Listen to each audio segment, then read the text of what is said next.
क्या वाकई में हनुमान बेनीवाल और जो भी छात्र नेता उनका साथ दे रहे हैं एसआई भर्ती मामले में, क्या वो अपनी अपनी राजनीतियां चमका रहे हैं?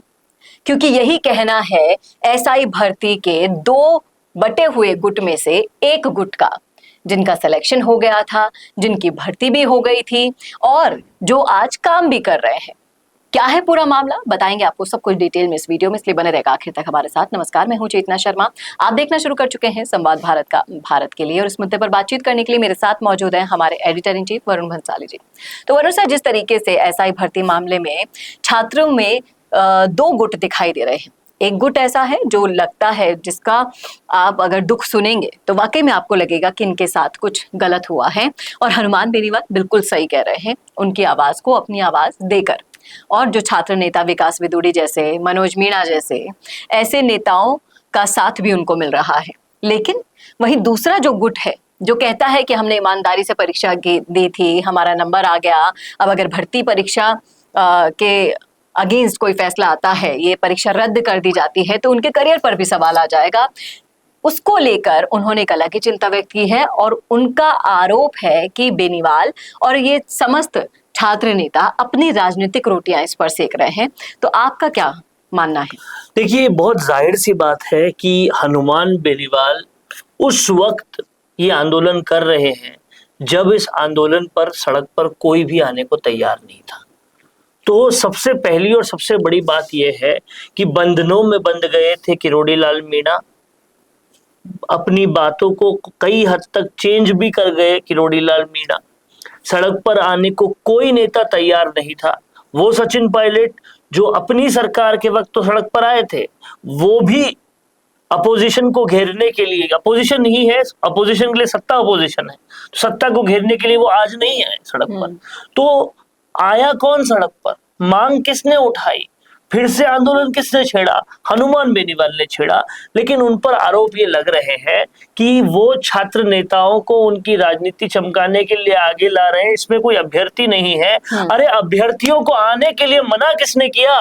भीषण धूप में हनुमान बेनीवाल हर भाषण में बोलते रहे कि आओ भाई, क्यों नहीं आए? अगर छात्र नेता आए हैं, वो भी तो धूप में आए हैं, और नेता नेतृत्व ही तो करता है। अगर आप समझिए कि जनता को परेशानी है किसी इलाके में, तो क्या ये जरूरी है कि सेम परेशानी नेता को हो तभी वो उस पूरी जनता का नेतृत्व करे? क्या आज मुझे कोई परेशानी है, मेरे घर पे राशन कम है, तो क्या नरेंद्र मोदी के घर पे भी राशन कम होगा तभी वो मेरे साथ आंदोलन करेंगे? आप समझ रहे हैं मेरी बात? तो हनुमान बेनीवाल या मनोज मीणा या दूसरे नेता अगर खुद अभ्यर्थी नहीं है लेकिन छात्रों की आवाज उठाना चाहते हैं और वो छात्रों का नेतृत्व कर रहे हैं, उनका एग्जाम है, वो नहीं आ पा रहे, इसलिए सड़क पर कोई नेता है, तो उसमें दिक्कत क्या है? नेतृत्व वो करता है जो पीड़ाओं को उठा सके, जो पीड़ाओं को सार्वजनिक रूप से बता सके कि ये पीड़ा है। जरूरी नहीं है कि वो पीड़ा से वो खुद भी जूझ रहा हो। और जिस कदर घोटाले हुए हैं, उनको देखकर लगता है कि जो स्थितियां हैं वो सामने आनी जरूरी है, क्योंकि रोज कोई ना कोई पेपर चोर सामने आता है, किसी ना किसी शक्ल में सामने आता है। तो ये तो कंफर्म है कि बहुत बड़ी और जब तक मुद्दा उठेगा नहीं तो मुद्दा गौण हो जाएगा, मुद्दा गुम जाएगा, कोई दबाव बनेगा नहीं, तो उस पर काम होगा नहीं। आपको तो शुक्रगुजार होना चाहिए हनुमान बेनीवाल को कि उस मुद्दे को जिंदा रख रहे हैं। अगर अभ्यर्थी खुद किसी एग्जाम में बिजी है, उसकी प्रिपरेशन में, और वो आ नहीं पा रहे हैं और उनकी मुद्दे को मनोज मीणा, विकास विदुड़ी, हनुमान बेनीवाल उठा रहे हैं, तो इसमें दिक्कत कहाँ है? कम से कम वो मुद्दे को जिंदा तो रख रहे हैं। इसमें धड़े होने वाली बात कहाँ है? और इसमें अगर वो अपनी राजनीति चमका भी रहे हैं तो चमकाने की वो कीमत अदा कर रहे हैं। वो भरी धूप में आपके लिए धरना दे रहे हैं, भरी धूप में आपके लिए प्रदर्शन कर रहे हैं। आपकी गैर मौजूदगी में जो अभ्यर्थी पढ़ाई करते रहे घर में, इसके लिए उस मुद्दे को जिंदा रखने का काम कर रहे हैं, और इसकी एवज में अगर वो नेता बनते हैं तो दिक्कत कहाँ है? वो हनुमान बेनीवाल दिल्ली में अपनी सांसदीय छोड़ के, आराम की जिंदगी छोड़कर आकर सड़कों पर बैठ रहे हैं। कई सारी दुश्मनियां मोल ले रहे हैं, बड़े बड़े सबूत दिखा रहे हैं, किस तरह से आरपीएससी ने घपले किए हैं, कुछ भी लिखकर कोई नहीं आया उसको नंबर दिए हैं, वो पेपर दिखा रहे हैं। ये सब अगर नहीं करेंगे तो दबाव कैसे बनेगा, पेपर रद्द कैसे होगा, कार्रवाई कैसे होगी, उसमें गलती क्या है? और उनकी इस बात का समर्थन बार बार किरोड़ीलाल मीणा भी दबी आवाज में ही सही लेकिन कर जरूर रहे हैं। वो तो खुद कहते हैं, मानते हैं सबके सामने कि मैंने खुद ये सबूत दिया है, उसके बाद देरी किस सत्ता तरफ से की हो रही है, बेड़ियों क्यों में हो रही है? बंधे हुए हैं किरोड़ीलाल मीणा, लेकिन अंदर से तो वो भी भलाई चाहते हैं, वो खुशी होंगे। तो ये दुखी होने वाले के दुख के पीछे की राजनीति में करने में कौन है, ये देखना पड़ेगा। और क्यों हो रही है वो राजनीति? अरे गाहे बगाहे राजस्थान की राजनीति में मुद्दे उठाने के लिए कोई एक नेता में इतना दम तो आया कि वो सड़क पर आया, और सड़क पर वो आया तो उस पर भी आपने आरोप मढ़ दिया कि वो राजनीति चमका रहा है। अरे करेगा तो चमकाएगा ना। जी बिल्कुल सही कह रहे हैं आप। एक तरफ राजकुमार रोथ है जो अपनी पार्टी के ऊपर लगा हुआ काला धब्बा हटाने में व्यस्त है, दूसरी तरफ जिनकी वजह से ये एसआई भर्ती घोटाला हुआ था वो भी कुछ बोलने लायक नहीं है, मुंह छुपाते इधर उधर डोल रहे हैं। अगर बोल देंगे तो और खुलासे पर खुलासे हो कांग्रेस जाएंगे। काम करे नहीं विपक्ष का, डोटासरा मुद्दे उठाए नहीं क्योंकि वो खुद ही कल्परेट है। सचिन पायलट अपनी सत्ता में मुद्दे उठाते थे लेकिन अब वो मुद्दे उठा नहीं रहे। किरोड़ीलाल मीणा सरकार में बंदे हैं, वो मुद्दे उठा नहीं रहे। बाकी अभ्यर्थियों को घर पे बैठ के पढ़ाई करनी है इसलिए वो मुद्दे उठा नहीं रहे। अरे गौण हो जाएगा मुद्दा अगर कोई नहीं उठाएगा। ऐसे में हनुमान बेनीवाल उठाएंगे तो उनका शुक्रगुजार करो, उनकी राजनीति चमका रहे हैं। ये बात अगर आप कहोगे तो फिर आपके मुद्दे कोई उठाने के लिए आगे नहीं आएगा, ये समझना पड़ेगा। तो ये जो भी राजनीति चल रही है इसके पीछे, जो हनुमान बेनीवाल और वो नेता जो अपना सब कुछ छोड़ के आंदोलन कर रहे हैं उनके पीछे ये राजनीति हो रही है, उनको ये समझना चाहिए कि इस आंदोलन को बंद करवाने की ये राजनीति है जो कुछ लोग कर रहे हैं, हनुमान बेनीवाल, विकास विदोड़ी, मनोज मीणा पर आरोप मढ़कर।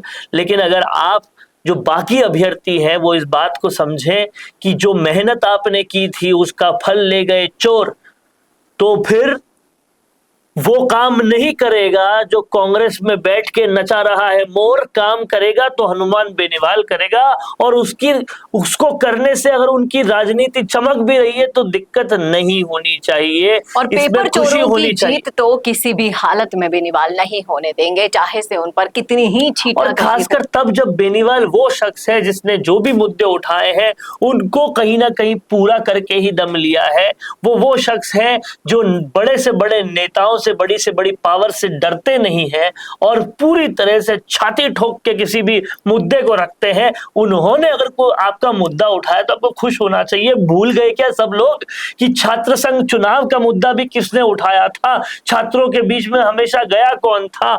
छात्र से लेकर किसानों तक की आवाज किसने उठाई थी? स्वार्थ के लिए नहीं बल्कि सही के लिए किसने उठाई थी?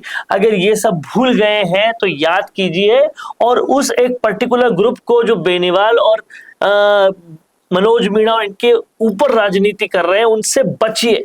और कितने भी छींटाकशी कर लीजिए, कितने भी लांछन लगा लीजिए, अगर हनुमान बेनीवाल ने ठान लिया है तो वो इस मुद्दे को अंजाम तक पहुंचाए बिना तो अब पीछे पैर नहीं खींचने वाले हैं। बहुत जल्द जयपुर में बड़ा आंदोलन अपनी रणनीति के साथ लेकर उतरने वाले हैं हनुमान बेनीवाल। कर ले जो भी उनके खिलाफ किसी को भी कुछ करना है, उनका जो एटीट्यूड है वो रहेगा। और अगर उन्होंने ठान लिया है कि छात्रों को न्याय दिलाना है तो वो दिलाकर ही मानेंगे। क्या कहते हैं आप इस मुद्दे पर? रखिएगा राय कमेंट बॉक्स में। कैसा लगा वीडियो बताना न भूलिएगा, और ये मुंहतोड़ जवाब शेयर करना में ना भूलिएगा उन लोगों से जो ऐसे लांछन लगाते फिर रहे हैं बेनीवाल पर। और ऐसे ही वीडियोस के लिए देखते रहिए संवाद भारत का, भारत के लिए। नमस्कार। अगर आप बनना चाहते हैं पॉलिटिशियन लेकिन पब्लिक स्पीकिंग और अपने विचारों को व्यक्त करना चुनौती लगता है, या कैमरे और पब्लिक के सामने किसी तरह से बोल पाए इसमें मुश्किल होती है, तो मिशी मीडिया सॉल्यूशंस लेकर आया है पॉलिटिकल कंसल्टेंसी कैंपेन, जिसमें वरिष्ठ जर्नलिस्ट और पॉलिटिकल एनालिस्ट की एक्सपीरियंस्ड टीम आपको मदद करेगी, जिससे आपकी आवाज और भी बुलंद हो जाएगी। इसमें हम आपके गोल को पूरी तरह से टारगेट करेंगे कि किस तरह से आपको पार्टी पहचान जाने, आपको उस क्षेत्र के लिए चुने, कैसे सर्वेज में आपका नाम आए, कैसे लोगों के बीच में आपका माहौल बने। ना सिर्फ कंसल्टेंसी हम आपको देंगे, बल्कि आपको सारे रास्ते दिखाएंगे और बताएंगे भी, जिससे आप भारत की राजनीति में अच्छे पॉलिटिशियन बनके समाज का सुधार कर सके। तो अभी कांटेक्ट कीजिए स्क्रीन पर दिए गए नंबर पर।